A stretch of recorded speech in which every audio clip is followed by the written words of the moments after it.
ప్రభువైన యేసుక్రీస్తు నామములో మీకు సమాధానం కలుగును గాక. షలోం. 118వ కీర్తన 6వ వచనం.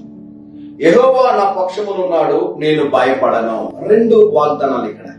యెహోవా నా పక్షమునున్నాడు, దేవుడు మీ పక్షాన ఉన్నాడు గనుక నేను భయపడను అంటున్నాడు భక్తుడు. ఇక్కడ దేవుడు మీ పక్షాన కూడా ఉన్నాడు గనుక మీరు భయపడొద్దండి. మీకు వారు వీరు సహాయం లేరని భయపడతా ఉన్నారా? తల్లిదండ్రుల నుంచి సహాయం కొరబడిందేమో, అన్నదమ్ముల నుంచి సహాయం మీకు కొరబడిందేమో, ఇతరులు ఎవరు మీకు సహాయం చేయడం లేదేమో. అయితే దేవుడు నీ పక్షమున ఉన్నాడు కనుక నువ్వు దేని గురించి భయపడాల్సిన అవసరం లేదు. ఒక దైవజనుడు చెప్తే ఈ సాక్షి నేను విన్నాను. వాళ్ళ సంఘంలో జరిగినటువంటి కార్యం.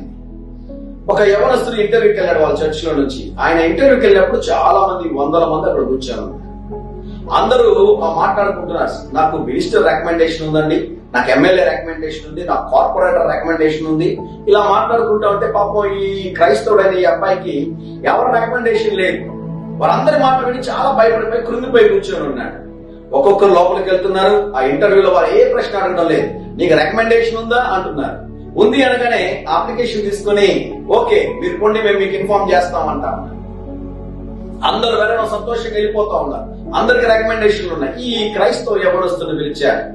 ఈ తమ్ముడు లోపలికి వెళ్ళాడు, భయపడుతూ లోపలికి వెళ్ళి కూర్చున్నాడు. నీకు మినిస్టర్ రికమెండేషన్ ఉందా అని అడిగారు. లేదండి అన్నాడు. ఎమ్మెల్యే రికమెండేషన్ ఉందా? లేదు.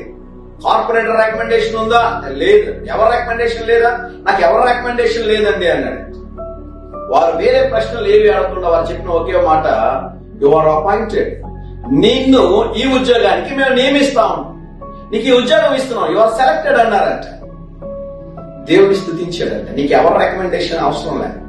ఎవరు నీ పక్షాన ఉన్నా లేకపోయినా నువ్వు భయపడాల్సిన అవసరం లేదు. దేవుడు నీ పక్షాన ఉంటే చాలు. నేను చెప్తున్నాను, ఆ దేవుడు నీకు తోడుగా ఉన్నాడు కనుక దేని గురించి భయపడవద్దు. జీవితంలో ధైర్యంగా ఈ దినాన్ని ఎదుర్కోండి. దేవుడు మీ పక్షాన గొప్ప కార్యాలు చేయండి. ఆమేన్.